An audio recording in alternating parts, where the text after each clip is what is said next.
जब दुनिया अंधकार में गिनती कर रही थी, मैंने आकाश की ओर देखकर कहा, संख्याएं अनंत हैं और ब्रह्मांड भी।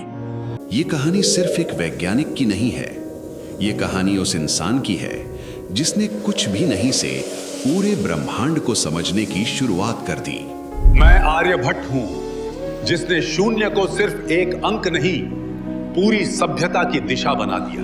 जब दुनिया अंधविश्वास से आकाश को देख रही थी, तब भारत की धरती पर एक दिमाग सितारों से सवाल पूछ रहा था। मैं उस युग में जन्मा जहां ज्ञान गुरुकुलों में सांस लेता था। मेरा जन्म 5वीं शताब्दी में हुआ, जब भारत ज्ञान की राजधानी था। 5वीं शताब्दी का भारत, जहां ज्ञान गुरुकुलों में सांस लेता था। यही जन्म हुआ एक ऐसे विचार का जो अपने समय से सैकड़ों साल आगे था। आर्यभट्ट, एक नाम जो उस दौर में भी गूंजा और आज भी विज्ञान की नींव में मौजूद है। मैंने तारों को देखा और सवाल उठाया, क्या आकाश स्थिर है?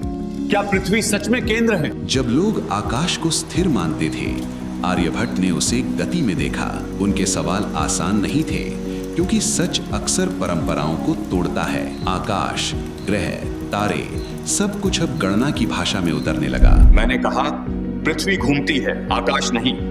और उसी क्षण में या तो इतिहास बदल रहा था या इतिहास मुझसे डर रहा था। और फिर आया वो क्षण जब एक वाक्य ने पूरी सोच हिला दी। पृथ्वी स्थिर नहीं है, वो घूमती है। ये विचार सिर्फ विज्ञान नहीं था, ये उस युग का सबसे बड़ा बौद्धिक विद्रोह था। आर्यभट्ट पृथ्वी के अपने अक्ष पर घूमने का सिद्धांत देने वाले दुनिया के शुरुआती विद्वानों में से एक थे। लोग पूछते हैं शून्य क्या है? मैं कहता हूँ शून्य वो आधार है जिस पर अनंत खड़ा है। मैंने शून्य को स्थान दिया और गणना को उड़ान मिल गई। जिसे दुनिया ने देर से समझा, आर्यभट्ट ने इसे सिर्फ एक चिन्ह नहीं, बल्कि गणना की आत्मा बना दिया।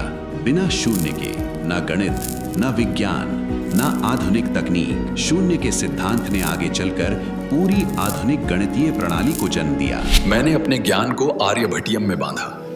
केवल 121 श्लोक, पर उनमें छुपा था पूरा गणितीय ब्रह्मांड।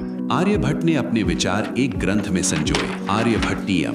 सिर्फ 121 श्लोक, लेकिन उनमें छुपा था अंक गणित, बीज गणित, त्रिकोणमिति और खगोल शास्त्र। आर्यभट्टियम आज भी दुनिया के सबसे प्रभावशाली वैज्ञानिक ग्रंथों में गिना जाता है। मैंने भी का मान बताया 3.1416।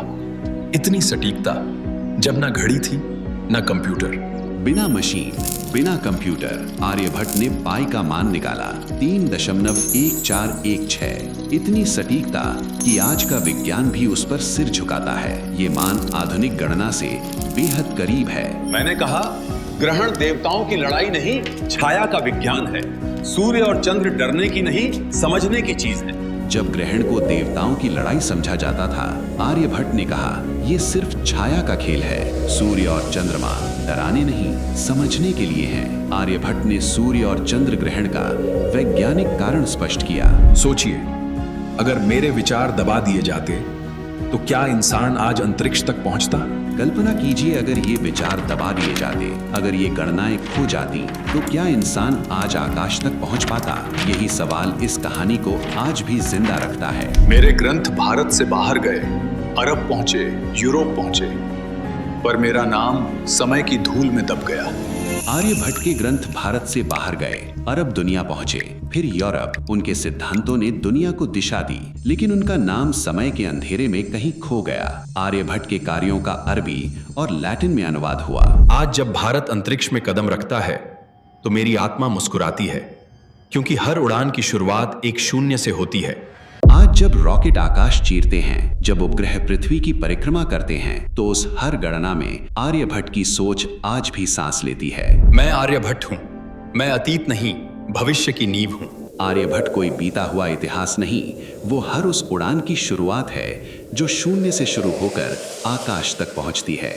अगर ये कहानी आपको सोचने पर मजबूर करे, तो लाइक करें, शेयर करें, कमेंट करें और भारत की ऐसी ही अद्भुत कहानियों के लिए सब्सक्राइब जरूर करें।